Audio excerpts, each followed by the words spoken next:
Namaste. Today I bring to you the key highlights of the budget presented by our Honorable Finance Minister Sri Arun Jaitley. This video covers the first part of the budget presentation, while the next part will be covered in a different video. So let's directly jump to the key highlights. The Finance Minister started with several introductory remarks. The Indian economy few years back was viewed as a fragile economy thanks to a series of corruption cases, slowing down production, increase in inflation and deficit values. But today, the world looks at our economy as a dominant player in the world economics. Today, we are among the fastest growing large economies in the world. Our GDP stands at $2.5 trillion and annual growth rate has been standing around 7.5% year on year. Foreign direct investment has taken a critical surge, helping our domestic firms and infra segment. So today we stand as the seventh largest economy in the world, and in terms of purchasing power parity, we are already the third largest. Our services sector has been growing at more than 8%. Recently, World Bank presented the rankings of various countries on ease of doing business, where India has jumped 42 places, which is a commendable performance for our economy. Honorable Minister presented a brief snapshot of key reforms that help the common public and the rural households specifically. Ujjwala Yojana is aimed to provide free LPG connections to rural households who used to rely on traditional coal, wood, and other polluting fuels for their daily cooking activities. Pradhan Mantri Saubhagya Yojana aims to provide subsidized electricity connections to 4 crore rural households. More than 3,000 Jan Aushadhi centers are in operation who offer 800 plus critical medicines at affordable prices to rural public. Talking about a key step in healthcare sector, price of stents have been controlled, benefiting patients with heart-related diseases. Stents are inserted in arteries to minimize the risk of a potential heart attack and hence save a life. Schemes have been initiated to offer free dialysis to poor. Dialysis helps patients with kidney diseases in proper cleaning of their blood circulation and hence saving their lives. So schemes have been initiated to offer free dialysis to these poor people, to several poor people. Our government is working to streamline and simplify government processes. Efforts are being made to offer these services at ease and mostly through online channels. For instance, programs are already in place for passport delivery within 2 to 3 days or company registrations within 1 day, and more such programs are being devised. Helping rural merchants and farmers, and in the nutshell, in an overall scenario, it's rural commerce. The government aims to cut down middlemen and ensure maximum benefit gets passed on to the rural merchants. Schemes have been designed to help the rural public. So starting with initiatives in agricultural sector, the government aims to double farmers' income by 2022 by helping them produce more crops from the same unit of land at reduced costs and simultaneously realizing higher prices for the farm output. In 2016-17 financial year, domestic food grain production stood at 275 million tons, while the production for fruits and vegetables stood at 300 million tons. Previously, only Rabi crops were pegged with a minimum support price (MSP) of 1.5 times the cost. The same program will be extended for a majority of Kharif crops as well. So hence for both Rabi and Kharif crops, the MSP has been defined for of 1.5 times the cost. That will help the farmers reap some benefits out of it. To help farmers with ease of their business as well as sales of their produce, the government has been establishing a network of ENAMs. So as on today, 470 ENAMs have been connected to the network, while remaining 115 are expected to be completed by the end of this financial year. 22,000 rural hearts are like mandis and earthias. So 22,000 rural hearts will be upgraded to Grameen agricultural markets through a strengthening of their physical and financial infrastructure. These Grameen markets will help farmers make direct sale to consumers and bulk purchasers. The ministry has allocated a fund of rupees 2000 crore for setup and upgradation of Gramin markets and ENAMs. To ensure these plans take off and help the grassroots in their truest senses, Prime Minister Gram Sadak Yojana Phase 3 will ensure construction and development of all-weather last-mile roads for efficient transportation and logistics. The Finance Minister emphasized on the success of organic farming in various agricultural activities. Cluster-based farming model must be developed for better advantages of operations and establishment of a robust value chain. The ministry allocates 200 crores for organized cultivation of medicinal and aromatic plants.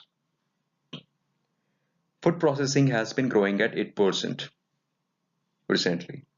To support the pace of this growth in this segment, the allocation for 2018-19, that is the upcoming financial year, has been doubled to 1400 crores from this year's figure of 715 crores.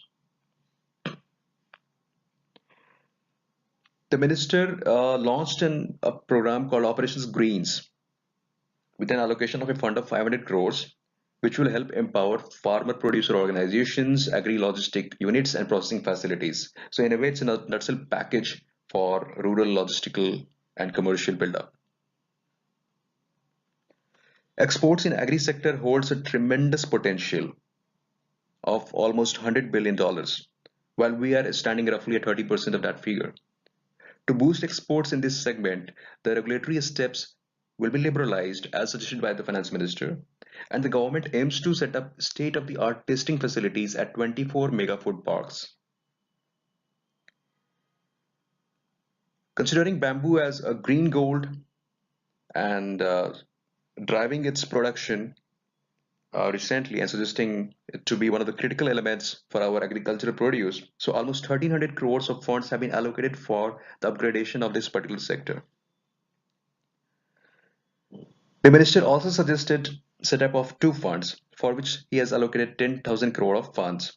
The first fund will be for fishery and aquaculture infrastructure development, and the second fund will be similarly for animal husbandry infrastructure development fund.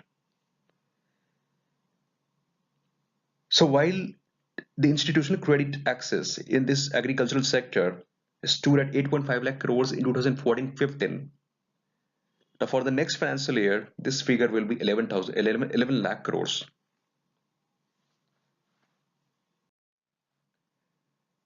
So coming back to the details of a few programs that helped rural economy, especially our rural public.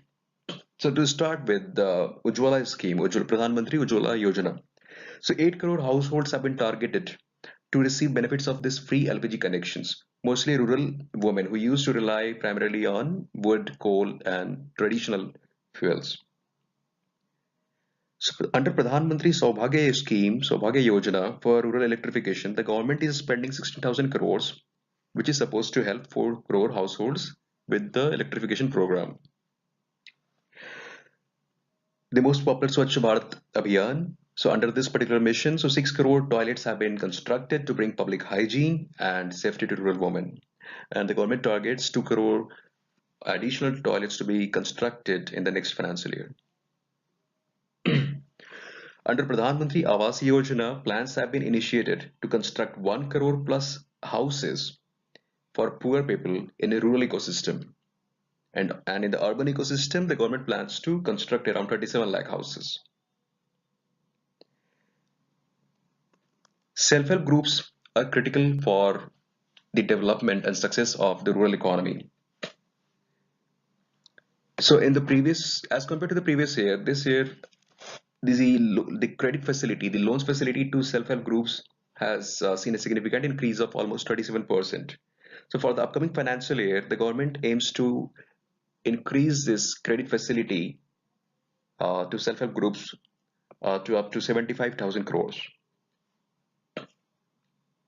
Pradhan Mantri Krishi Sanchay scheme aims to provide irrigation facilities to 96 districts which are water deprived.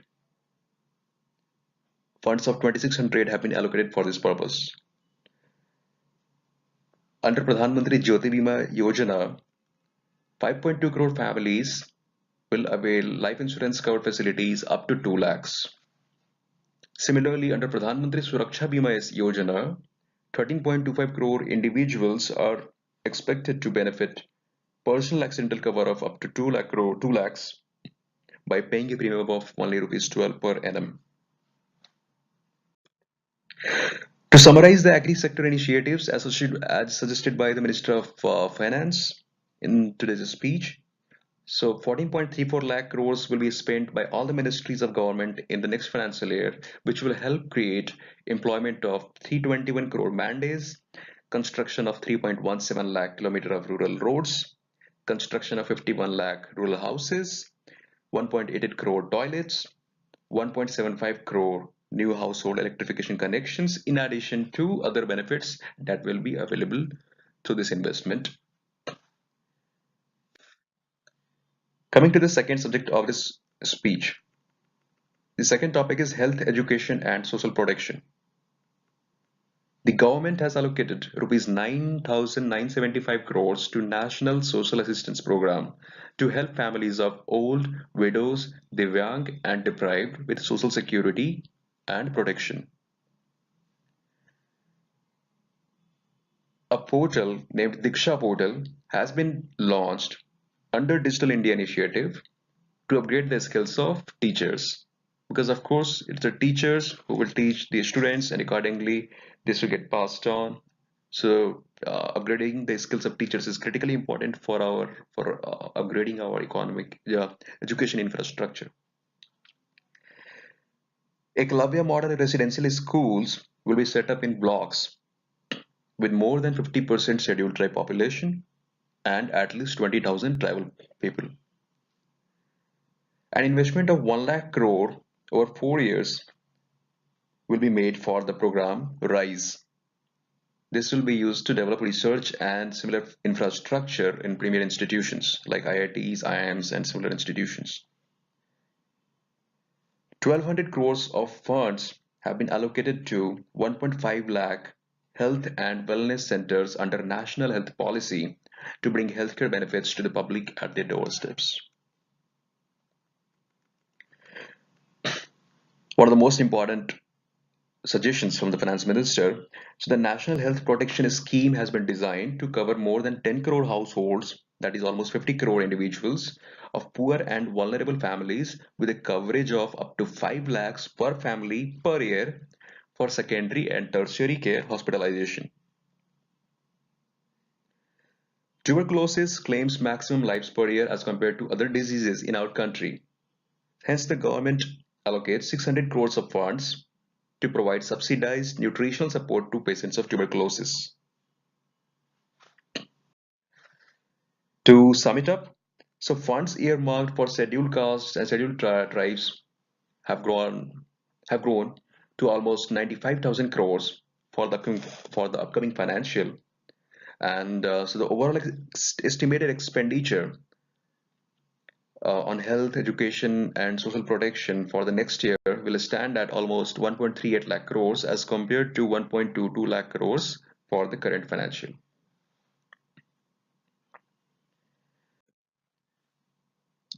So moving to the next subject, MSMEs and employment. The finance minister in his speech has allocated almost 3,800 crores for credit and similar support to the MSME sector. 4.6 lakh crore of credit has already been sanctioned under Mudra scheme till date. The targets for the next year are planned at 3 lakh crores of credit facility. Almost 70 lakh formal jobs have been created in the current financial ending March 2018. To empower public to take up new jobs, the government has increased its EPF contribution from 8.33% to 12% for the first 3 years for a new employee. To incentivize women for employment, to bring in more women in the mainstream world of jobs and business, the minister has brought a welcome move.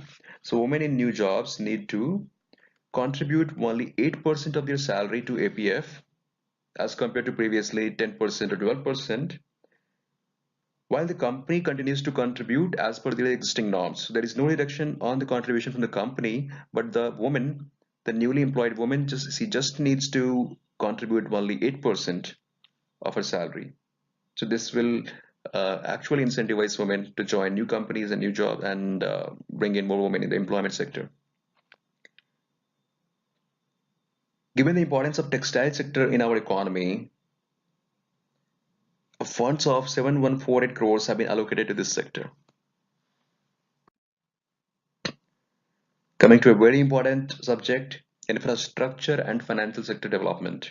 So thanks to very critical investment in this sector, projects worth 9.5 lakh crores have been facilitated already. Recent achievements in infra include the popular Rohtang Pass tunnel, while the strategically important Jojila Pass is under construction. The government has also suggested Sela Pass tunnel construction, and seaplane activities will be encouraged in future. Under the urbanization plan, the government has launched two missions, a Smart Cities mission and Amrut. So 100 smart cities have been planned with state-of-the-art facilities with a total outlay of 2 lakh crores. Project Amrut aims to provide water supply to 500 cities. So funds of 77,640 crores have been allocated for this purpose. To boost tourism in the nation, 100 key monuments will be upgraded with tourism amenities around them to attract tourism business from these places. Now, infrastructural discussion is incomplete without inputs on national highways. So in this financial, the government has completed 9,000 kilometers of national highways. The famous Bharatmala project connects the entire water network of our nation is under progress, and funds of 5.3 lakh crores have been allocated for this purpose. This year, the railway budget has been merged with the financial budget. Capital expenditure in railways for next financial will be at 1.48 lakh crores, and most of that will be consumed for capacity upgradation. Railways are also a key contributor for the national trade, domestic trade. So hence, for the freight corridor procurement for the next financial year includes 12,000 wagons, 5,160 coaches, and 700 locomotives. The financial capital of India, Mumbai, gets 51,000 crore funds for construction of 90 kilometers of double line tracks, 150 kilometers of additional suburban network. This total sums around 51,000 crores. 17,000 crores of funds have been proposed for developing 160 kilometers of suburban network for Bengaluru. Now, air travel becoming more and more critical every next year. So two key programs have been suggested for this. So Udan scheme aims to connect 56 unserved airports and 31 unserved helipads across the country. Nabhanirman scheme aims to expand airports capacity to more than 5 times to handle 1 billion trips every year. Talking about further infrastructural developments, the government allocates 10,000 crores for creation and augmentation of rural telecom infrastructure to provide broadband access to 5 crore rural population. Smooth flow of traffic across highways is a key indicator of domestic infrastructure progress. FASTag has been enabled on 10 lakh plus toll plazas across the country now. So infrastructure doesn't simply mean physical setup. It also talks about virtual infrastructure. That is our digital ecosystem, digital strength. So 3,073 crores have been allocated for the Digital India program for next financial. The government wants to drive financing through bond markets. So SEBI is designing, Securities and Exchange Board of India, SEBI, is suggesting plans to mandate large corporates to raise 1/4 of their capital through the bond markets.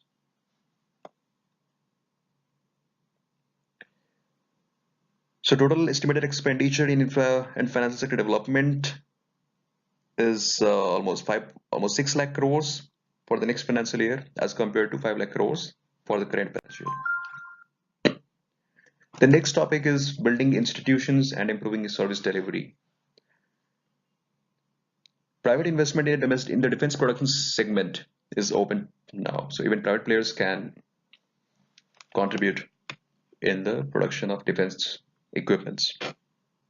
The government plans to set up 2 defense industrial production corridors to support Make in India in defense segment.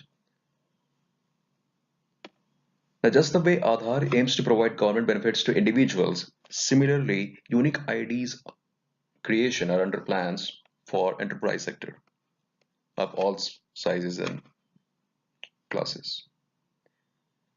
The Department of Commerce is developing a national logistics portal as a single online marketplace for several stakeholders. Disinvestment in several public sector enterprises is already in progress. That includes privatization of Air India. Through these disinvestment plans, the government has already received receipts of 1 lakh crores in this financial, and this program will continue for the next financial as well, and the government aims to receive receipts of up to 80,000 crores in the upcoming financial.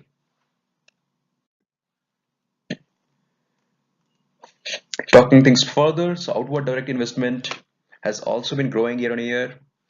So the current standing for outward direct investment ODI is $15 billion per annum.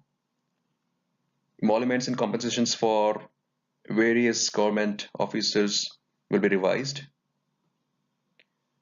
And the government has earmarked 150 crore of funds for commemoration programs for celebration of 158th birth anniversary of Mahatma Gandhi starting 2nd October 2018.